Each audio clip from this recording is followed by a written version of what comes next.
নমস্কার বন্ধুরা, সিরিয়ালের সাত কাহন চ্যানেলে আপনাদের স্বাগত জানাই। চলে এসেছি তারে ধরি ধরি মনে করি সাত কাহন নিয়ে।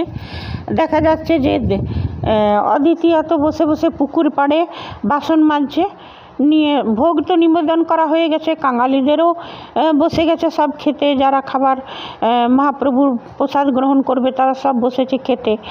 এইদিকে দিতি দেখতে পাচ্ছে জলের মধ্যে মহাপ্রভুর ছায়া, যেমনি তাকিয়েছে তেমনি দেখছে মহাপ্রভু দাঁড়িয়ে আছেন আর বলছেন, কি খাওয়ালি রে আমাকে, যে আমার গলাটা জ্বলে যাচ্ছে, কি খাওয়ালি, বড় কষ্ট হচ্ছে রে, কি খাওয়ালি তুই আমাকে। তখন মহাপ্রভু যেমনি গলা থেকে হাত সরিয়েছেন তেমনি অদিতিয়া দেখতে পেয়েছে যে এখানে নীল হয়ে আছে। তখন বলছে, নীল হয়ে, এটা কি বিষের লক্ষণ নাকি? যেই তাকাতে যাবে হঠাৎ ঝড় এলো, ঝড়ে অদিতিয়ার চোখটা নিজের বন্ধ হয়ে গেল। যেমনি চোখ খুললো তো দেখছে কেউ নেই। তখন ও বুঝে গেল যে মহাপ্রভু ইশারা দিলেন, খাবারে নিশ্চয়ই কেউ বিষ মিশিয়েছে, ও খাবারে বিষ আছে। অদিতিয়া দৌড়ে দৌড়ে আসছে, আর এদিকে বলছে সবাই এবারে জয় গৌর জয় নিতাই মহাপ্রভুর ধ্বনি দিয়ে, সবাই হরি বল ধ্বনি দিয়ে মহাপ্রভুর ধ্বনি দিয়ে বলছে এবারে সবাই অন্ন গ্রহণ করুন। হ্যাঁ, যেই নিয়ে অদিতিয়া সব দেখছে, নিয়ে অদিতিয়া মানে আসছে আর দেখছে সব, নিয়ে একটা বাচ্চা যেমনি খাবার মুখে উঠাতে যাবে তেমনি অদিতিয়া বলছে, না না খেও না খেও না। বলছে, কেন অদিতিয়া তুমি খাবার বাধা দিচ্ছ? বলছে, কেউ খাও না, এই প্রসাদ কেউ খাও না। বলছে, কেন?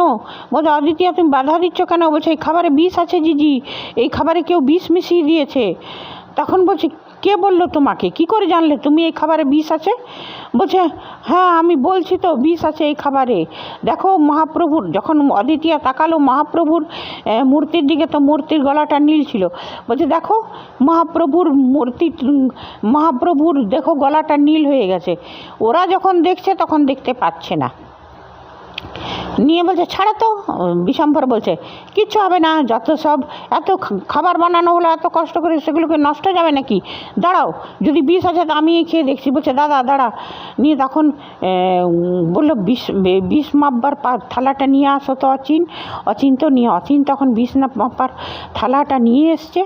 নিয়ে বলছে যে যেমনি থালাটাতে মানে অন্নটা দেওয়া হয়েছে, থালাটা হয়ে গেল নীল, বাস প্রমাণ হয়ে গেল বিষ মেশানো ছিল। নিয়ে সবাই হতবাক, কে বিষ মেশালো, আর তুমি জানলেই বা কী করে অদ্বিতীয়া? যে বলছে, আমাকে মহাপ্রভু নিজে বলেছেন। সবাই অবাক। হ্যাঁ, নিয়ে পর সব হতবাক হয়ে গেছে। এদিকে কুন্তলিনী আর গোরার মাও সব লুকিয়ে লুকিয়ে দেখছে সব। নিয়ে বলছে, এইবারে কি হবে? অতগুলো মানুষ নিয়ে একটা বাচ্চা বললো যে, কাকু কাকু আমার খুব খিদে পেয়েছে, আমরা কি আর খেতে পাবো না? তখন ওরা অবাক। বলছে, অদিতিয়া এইবারে কী হবে? বলছে, দেখুন মহাপ্রভু যখন ইশারা দিয়েছেন মহাপ্রভুই রাস্তা দেখাবেন। অদিতিয়া মহাপ্রভুর কাছে জোর হাতে বলছে, প্রভু এতগুলো লোক অভুক্ত থাকবে, অকল্যাণ হবে তো, এতগুলো লোককে খাবার বলে যে বিষ মিশিয়েছে অকল্যাণ হবে। এই বলে সবাই মহাপ্রভুর কাছে, খোকন সাঁতরা সবাই বলছে, মা এ তো বড় মুশকিল হয়ে গেল। নিয়ে সবাই মিলে মহাপ্রভুর দিকে জোড়হাত করে দাঁড়িয়ে আছে। হঠাৎ দেখা গেলো একজন ভ্যান রিক্সা, ওই যে ঠেলা গাড়িতে করে, ভ্যান রিক্সাতে করে বড় বড় খাবারের গামলা নিয়ে আসছে। নিয়ে পরে এসেনি বলছে যে, আপনাদের এখানে কাঙালি ভোজন হচ্ছে শুনেছি, সেই জন্যে আমাদের যে মালিক নিমাই চক্রবর্তী, উনি বৃন্দাবনে থাকেন, তো উনি একটা নতুন হোটেল খুলেছেন, তো প্রথম খাবারটা মহাপ্রভুকেই মানে ভোগ লাগাবার জন্যে করলেন, দিয়েছেন। তো সেই জন্যে আপনাদের এখানে খাবারটা নিয়ে এসেছি মহাপ্রভুর ভোগকে নিবেদন করার জন্যে, আমাদের মালিক নিমাই চক্রবর্তী বললো। তখন এদের মুখে হাসি ফুটলো যে, চলো মহাপ্রভুই ব্যবস্থাটা করে দিয়েছেন, এতগুলো লোক অভুক্ত যাবে না। তখন সবাই আনন্দে জয় গৌর জয় নিতাই বলে সবাই খাবারগুলো নিয়ে এলো। তারপরে সেই গরিব মানুষদেরকে সবাইকে বসালো খাওয়াতে, সাধু সন্ত সবাই আছে, সবাইকে বসালো খাওয়াতে, খাবার দিল, সবাই খেতে লাগলো। নিয়ে তারপরে খোকন সাঁতরা বলছে যে, নবদ্বীপে কি হোটেল খুলেছে নতুন, নিজের ছেলেদেরকে বলেছে, তোরা এসেনি। পরে বললো যে, এমনি তো নামে তো কেউ নেই। তখন খোকন সাঁতরা এসেনি গোরাকে বলছে, গোরা আমি ছেলেগুলোকে খবর পাঠিয়েছিলাম, এমনি তো নামে তো কাউকেই পাওয়া গেল না, যে হোটেল খুলেছে নবদ্বীপে প্রথম খাবারটা নিবেদন করলো মহাপ্রভুর ভোগ হিসেবে। তখন অদিতিয়া বলছে যে কাকু স্বয়ং মহাপ্রভুই আমাদেরকে দিয়েছেন, অতগুলো লোক অভুক্ত থাকবেন, সেই জন্যে এটা স্বয়ং মহাপ্রভুরই দান। তবে একটা কথা মনে হচ্ছে, খাবারে বিষটা মেশালো কি নিয়ে পরে এখন বলছে খাবারে বিষ কে মেশালো, এরাও চিন্তায় পড়ে আছে। আর এদিকে পুলস্ত কিন্তু লুকিয়ে লুকিয়ে সাধু বাবার বেশে সব শুনছে। নিয়ে পুলস্ত তো রেগে কাঁই হয়ে গেল। ওরা যখন খাবারটা ফেলে দিল সব, বলে সব খাবার কারু যেমন গরু ছাগল কেউ যেমন পশু পাখিও না খেতে পারে এই খাবার, নিয়ে খাবারটা সরিয়ে দেওয়া হোক। নিয়ে তখন পুলস্ত তো রেগে মেগে চলে গেল এখান থেকে। নিয়ে তখন বলছে যে জিজি এখন মনে পড়ছে, একটা সাধু বাবাকে আমি খিচুড়ির ভোগের সামনে দাঁড়িয়ে থাকতে দেখেছিলাম। যখন আমি ওনাকে দেখলাম তখন উনি বললেন যে আমার খুব খিদে পেয়েছে, তো সেই জন্যেই আমি দাঁড়িয়ে আছি। তবে কোনো সাধু বাবা চাই কোনো কাঙালি সিধা যে খাবারের একদম সামনে এসে দাঁড়িয়ে যাবে, সেটা কখনো হয় নাকি? আমি সেটাই মনে মনে ভাবছিলাম।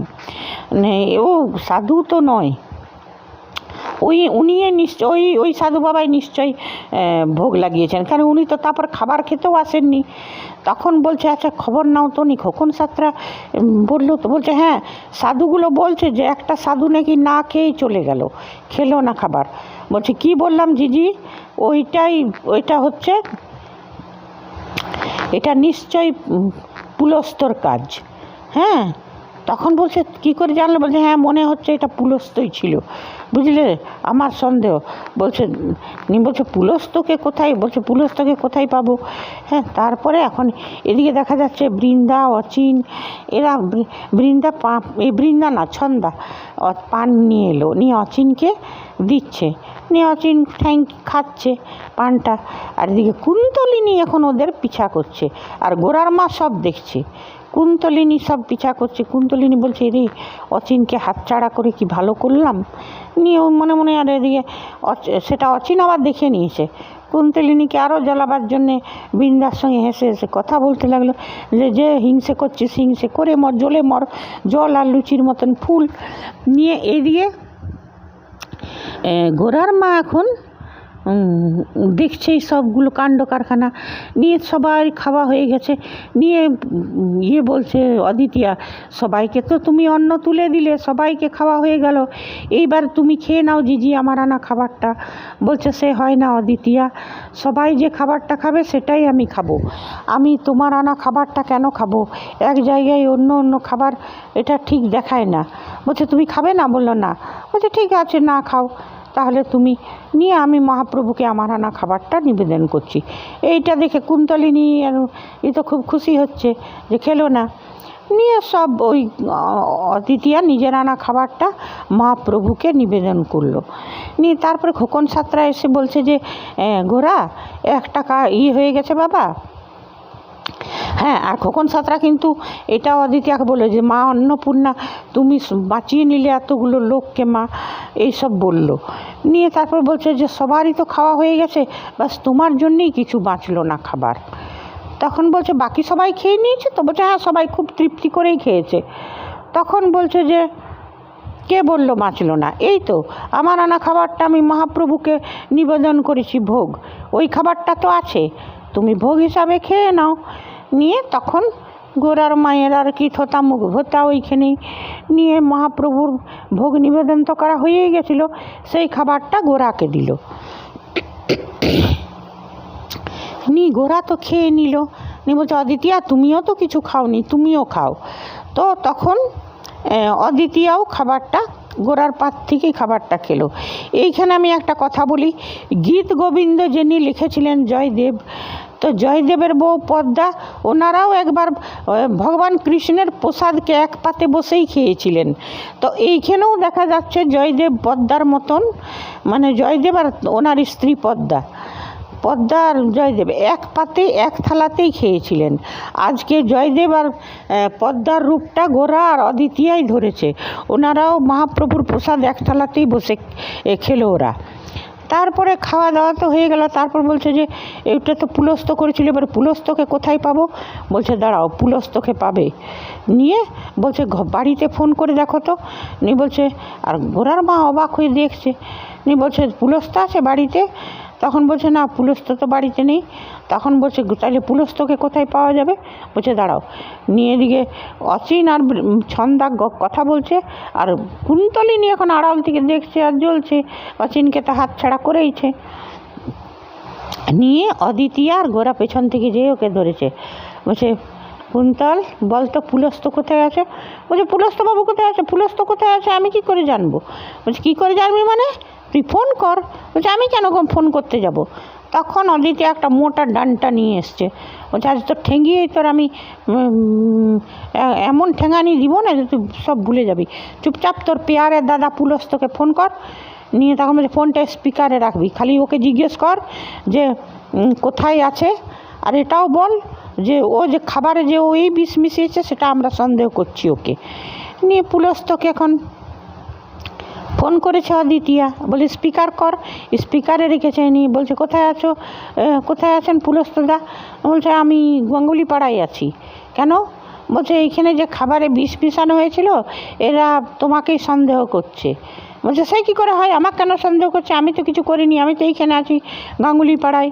হ্যাঁ, তখন বলছে যে ঠিক আছে সাবধানে থাকবেন বলে কুন্তলিনী ফোনটা রেখে দিল। নিয়ে তারপরে বললো ঠিক আছে। নিয়ে ওরা এবার গাঙ্গুলি পাড়া যাচ্ছে, গোরা আর অদিতিয়া। তখন কুন্তলিনী বলছে এইবারে আমি সব কথা তো বলবো পুলস্তকে। তখন পেছন থেকে এসে অদিতিয়া ফোনটা ওর কেড়ে নিল। বলছে কি আমার তুই ফোনটা কাটছিস কেন? বলছে কাটছি এই জন্যে যে আমরা যাবার পরে তো তুই ওকে সাবধান করে দিবি, আর সব কথা তো তুই ফোনে বলে দিবি। সেটি তো হচ্ছে না, তোর ফোন এখন আমার কাছে থাকবে। হ্যাঁ। নিয়ে কুন্তলিনীর সব চালাকি বেরিয়ে গেল। নিয়ে তারপরে দেখা যাচ্ছে এসে ওরা গাঙ্গুলি পাড়ায় এসেছে, পুলস্তকে ধরেছে। নিয়ে পুলস্তকে বলছে তুমি খাবারে বিষ মিশিয়েছো। ওরা কোনো ভনিতা না করে, আর পুলস্ত বলছে যে আমি করিনি এই কাজ। তোমরা কি করে, কি প্রমাণ আছে আমি করেছি? আমি এইসব কাজ করিনি। করে আজকে তো এতটা এখানেই দেখালো। তবে হ্যাঁ, একটা কথা আমি কালকের এপিসোড দেখে বুঝেছিলাম, যখন মুরারি মোহন ফুলকে হারিয়ে, অক্ষয়কে মেরে ফুলকে হারিয়ে যখন উদ্ভ্রান্তের মতন দিশাহারার মতন ছুটছিল, তখন যে দলটা এসছিল মহাপ্রভুর দল, কৃষ্ণ কেশব গাইতে গাইতে হরি হরয়ে নম কৃষ্ণ গাইতে গাইতে যে দলটা এসেছিল, এটা মহাপ্রভুর দল। তখন উনি চৈতন্য মহাপ্রভু ছিলেন। আর ফুল মুরারি ঘটনাটা ওই সময়কালেরই হয়েছিল, যখন নিমাই সন্ন্যাসী, সচিমাতা, চৈতন্য মহাপ্রভু এরা সব ছিলেন। সেই সময়কারই ঘটনা হচ্ছে ফুল মুরারি। তারপরে ওরা 6 জন্ম ধরে, মানে তারপরে 500 বছর কেটে গেছে। তো নিমাই সন্ন্যাসীর শুনেছিলাম 500 বছর আগেরকার, 500-600 বছর আগেকার ঘটনা। তো ওই ফুল মুরারিটাও হচ্ছে 500-600 বছর আগেকার ঘটনা। আর সেই সময়েই দেবদাসী ছিল ফুল, আর মুরারি মোহন ছিল। ওই চৈতন্য মহাপ্রভুর কালেরই ঘটনা এটা বুঝতে পারলাম। এইবারে দেখা যাক যে ব্রজগোপাল দাসের লেখা ফুল মুরারি কাব্যটা 3য় খণ্ডটা কোথায় আছে। আর ব্রজগোপাল দাসটা এতদিনে তো নিশ্চয়ই বেঁচে নেই। ওনারও হয়তো পুনর্জন্ম হতে পারে, ওনারও কেউ থাকতে পারে, হয়তো এরা তাদের খোঁজ পাবে। এখন এটাই দেখার যে 3য় খণ্ডে মানে শেষ ভাগটা কার হাতে আগে পৌঁছচ্ছে। তবে হ্যাঁ, একটা কথা পুলস্তর মনে পড়ল যে ওই শয়সান যে সাধুটা ছিল তামরাজ তিলবিশ, ও কিন্তু বলেছিল তুই বারবার হেরে যাবি, যতক্ষণ না তুই মানে এই গল্পের মানে এই ফুলমুরারি কাব্যর ক্লাইমেটটা পড়বি ততক্ষণ তুই এদের কাছে হেরে যাবি বারবার। তো ক্লাইমেটটা পড়বার জন্য তো এইবারে ফুলমুরারি কাব্যের 3য় ভাগটা চাই। তো দেখা যাক কার হাতে আগে পৌঁছছে। তবে মহাপ্রভু যার সঙ্গে আছে জিত তো তাদেরই হবে, এটাও সত্যি কথা। আর ভগবান তো পরীক্ষা নেই। একটা কথা শুনেছি কি, যে করে ভগবানের আস, ঈশ্বরের আস, ভগবান তার করে সর্বনাশ। আর তবুও যদি না ছাড়ে আস, তো ভগবান হয় তার দাসের দাস, মানে ভগবান ভক্তর দাস পর্যন্ত হয়ে যায়। তো এইখানে দেখা যাচ্ছে ফুলমুরারি অনেক কষ্ট করেছিল, এদিকে অদ্বিতীয়া আর গোরাচাঁদও অনেক লড়াই করছে। তো ভগবানও ভক্তের নিশ্চয় হবে একদিন, ভক্তের দাসের দাস। ঠিক আছে বন্ধুরা।